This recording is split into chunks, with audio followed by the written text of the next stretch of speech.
Hello मेरे प्यारे दोस्तों, आज हम लोग शुरू करने वाले हैं प्रश्न संख्या 7 से। इसमें पूछा है निम्न में कौन अभाज्य संख्या है। तो अभाज्य संख्या कहते किसको है उसको थोड़ा सा हम लोग जान लेंगे। अभाज्य संख्या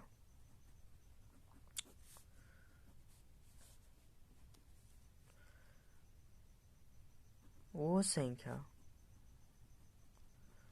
जो स्वयं और एक को छोड़कर अन्य किसी भी संख्या से विभाजित नहीं होती है। वो संख्या जो स्वयं और एक को छोड़कर अन्य किसी भी संख्या से विभाजित नहीं होती है। जैसे 2, 3, 5, 7, 11, 13, 17 आदि। अच्छा, इसके साथ साथ अभाज्य संख्या के दो ही गुणनखंड होते हैं। याद रखिएगा, अभाज्य संख्या का कितना गुणनखंड होगा? दो ही को। मतलब अभाज्य संख्या जो होता है वो स्वयं से भाग जाता है और एक से विभाजित होता है। मतलब स्वयं से भाग जाता है और एक से भाग जाता है। जैसे हम लोग दो को देखेंगे। दो का जो गुणनखंड होता है एक होता है और दो होता है, अर्थात एक से विभाजित है दो और दो से ही विभाजित है। इसीलिए हम इसको क्या बोलते हैं? अभाज्य संख्या बोलते हैं। अभाज्य संख्या बोलते हैं। फिर हम लोग देखेंगे, अच्छा अभाज्य संख्या जो दो है ना रे, इस सबसे छोटा अभाज्य संख्या है और इसके साथ साथ एकमात्र सम अभाज्य संख्या है। याद करके रखिएगा। फिर हम लोग देखेंगे तीन एक से विभाजित होता है। मतलब 3 का गुणनखंड 1 है और 3 है। तो ये मेरा किस प्रकार का संख्या होगा? ये भी एक अभाज्य संख्या होगा। फिर हम लोग देखेंगे, अच्छा चार को चेक करके देखेंगे अभाज्य संख्या है कि नहीं। तो इसको चेक करने के लिए हम लोग देखेंगे एक से तो लगभग क्या जितना भी संख्या है एक से विभाजित होता है। फिर हम लोग देखेंगे ये कितना से विभाजित होगा? 2 से भी जाता है, 2 दूना 4। फिर हम लोग देखेंगे ये 4 से जाता है। तो ये अभाज्य संख्या होगा? आप लोग बताइए। तो नहीं होगा।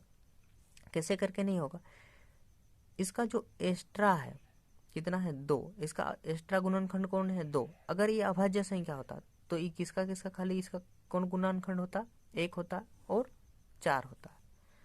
लेकिन इसका एक एक्स्ट्रा गुणनखंड कौन आ गया है? 2। तो ये मेरा किस प्रकार का संख्या है? ये अभाज्य संख्या नहीं, ये भाज्य संख्या है।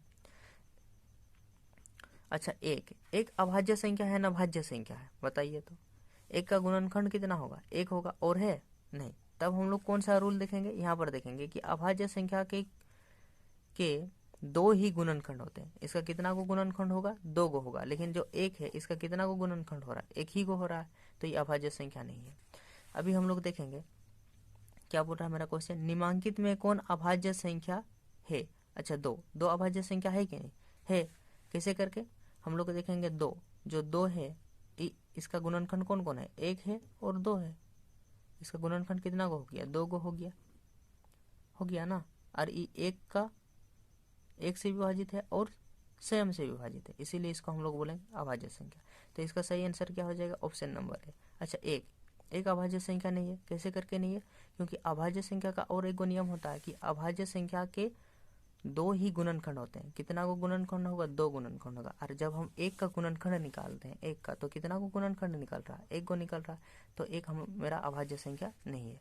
फिर हम लोग देखेंगे जीरो भी अभाज्य संख्या नहीं है। फिर हम लोग देखेंगे चार को हम लोग चेक करके देखें तो क्या आया? मेरा भाज्य संख्या आया। तो मेरा सही आंसर क्या हो जाएगा? Option number 1। 8 नंबर बोल रहा है निम्न में कौन परिमेय संख्या 1 और 2 के बीच स्थित है? अच्छा, हमको बोला है कि 1 और 2 के बीच स्थित है। तो इसको हम लोग ऑप्शन वाइज हम लोग चेक कर सकते हैं। जैसे ऑप्शन ए में दिया है 1/2 दिया है, तो हम लोग जानते हैं कि नीचे वाला से ऊपर वाला को भाग दिया जाता है, मतलब 2 से हम लोग 1 को भाग दे देंगे तो क्या आएगा, मेरा नहीं जा रहा है तो पॉइंट लगाएंगे, तो यहाँ पर 0 लगा सकते हैं। 2 5 10, मेरा इसका कितना आया, 0.5 आया।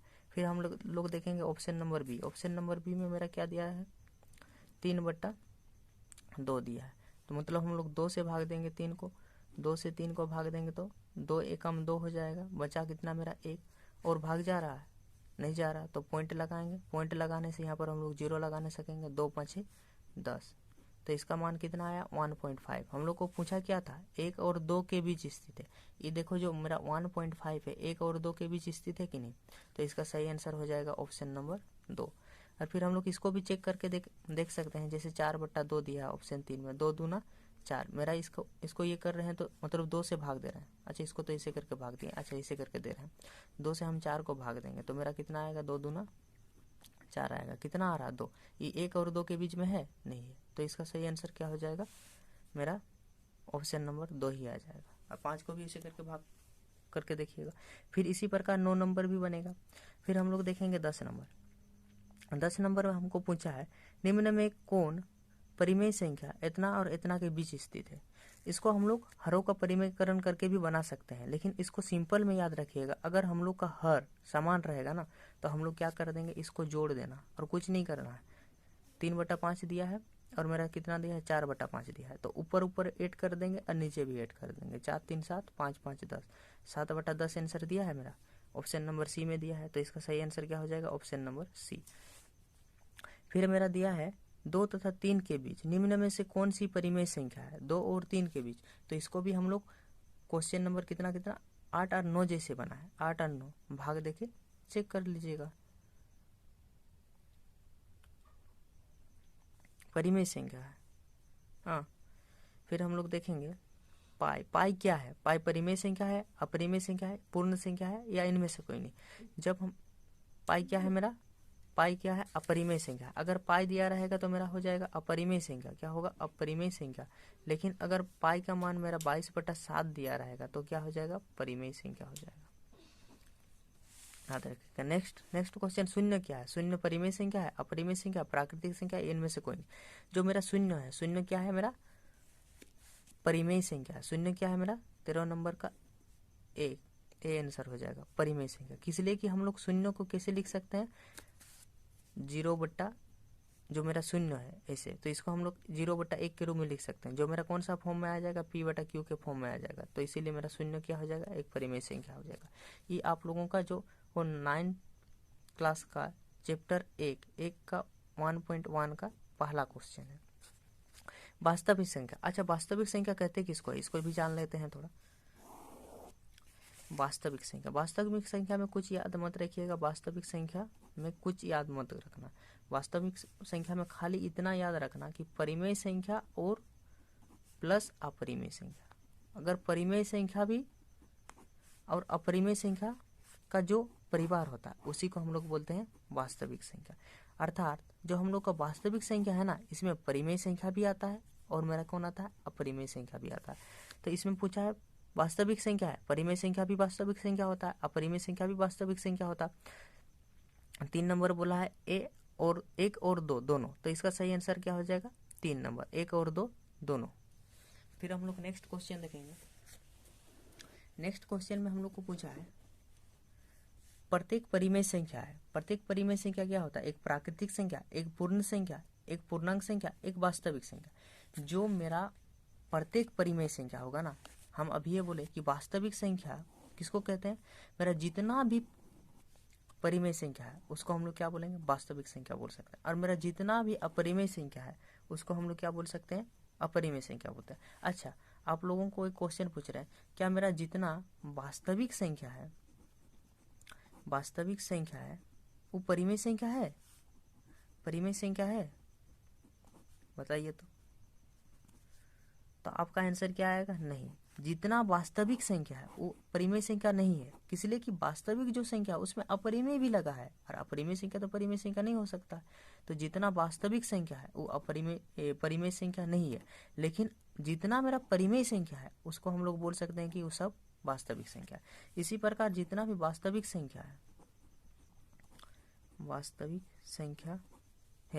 वो अपरिमेय संख्या है। अपरिमेय संख्या, मेरा जितना भी वास्तविक संख्या है वो अपरिमेय संख्या है, ये भी नहीं होगा। वास्तविक संख्या से हम लोग अपरिमेय संख्या नहीं आ सकते। हाँ, जितना भी मेरा अपरिमेय संख्या है उसको हम लोग वास्तविक संख्या बोल सकते हैं। तो इसका सही आंसर क्या हो जाएगा? प्रत्येक परिमेय संख्या है एक वास्तविक संख्या। तो इसका सही आंसर क्या हो जाएगा? Option number 4। दो परिमेय संख्याओं का गुणनफल होता है। अब ये बताए कि दो परिमेय संख्याओं का गुणनफल, दो परिमेय संख्या, जैसे मेरा दो परिमेय संख्या रूट दो, नहीं, दो परिमेय संख्या नहीं बोला, दो अपरिमेय संख्याओं का गुणनफल होता है। दो अपरिमेय संख्याओं का गुणनफल किस प्रकार होता है? अपरिमेय संख्या, यहाँ पर रूल नंबर 3 में देखिएगा, दो अपरिमेय संख्याओं का जोड़, घटाने या गुना करने पर क्या आता है मेरा? परिमेय संख्या भी आ सकता है और अपरिमेय संख्या भी आ सकता है। तो इसका सही आंसर क्या हो जाएगा? कभी परिमेय कभी अपरिमेय, ऑप्शन नंबर 4। फिर हम लोग देखेंगे 17 नंबर, दो पूर्णांकों का गुणनफल हमेशा होता है। दो पूर्णांकों का गुणनफल कैसे होगा? पूर्णांक संख्या। अच्छा, पूर्णांक संख्या किसको कहते हैं? पूर्णांक संख्या, पूर्णांक संख्या आपको पता ही होगा कि पूर्णांक संख्या को दो भागों में बांटा जाता है, एक धनात्मक पूर्णांक और दूसरा ऋणात्मक पूर्णांक। अच्छा, धनात्मक पूर्णांक में 1 से आता है 1 2 3 4 ऐसे करके बढ़ता है इन्फिनिटी तक। और ऋणात्मक पूर्णांक में कौन सा आता है? ऋणात्मक पूर्णांक। ऋणात्मक पूर्णांक में मेरा -1 -2 -3 -4 ऐसे करके जाएगा। अच्छा, मेरा 1 से स्टार्ट हो गया, इधर प्लस वाला सब मेरा धनात्मक पूर्णांक और माइनस वाला सब ऋणात्मक पूर्णांक। तो शून्य क्या है? तो शून्य को हम लोग कुछ नहीं, इसको हम लोग बोलते हैं पूर्णांक संख्या। पूर्णांक संख्या। और याद रखिएगा, जो शून्य है ये मेरा प्लस में भी नहीं होता है और माइनस में भी नहीं होता। शून्य ना तो धनात्मक है ना ही ऋणात्मक। तो इसमें मेरा क्वेश्चन क्या था? दो पूर्णांकों का गुणनफल हमेशा होता है। जैसे दो गो पूर्णांक, मान लो हम 4 एक गो पूर्णांक है और एक गो मेरा 2 पूर्णांक है, तो इसको हम लोग गुना कर रहे हैं तो 4 दूना 8 आ रहा है ना। फिर हम लोग देखेंगे, अच्छा, एक गो पूर्णांक -4 ले रहे हैं हम, और आज के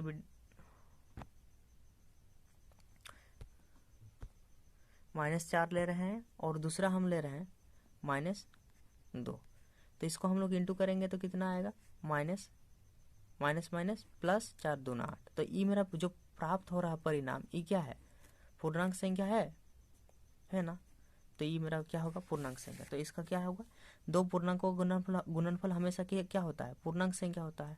तो इसका सही आंसर होगा पूर्णांक संख्या। आज के वीडियो में इतना ही, इसलिए कि मेरा बैटरी भी खत्म हो गया।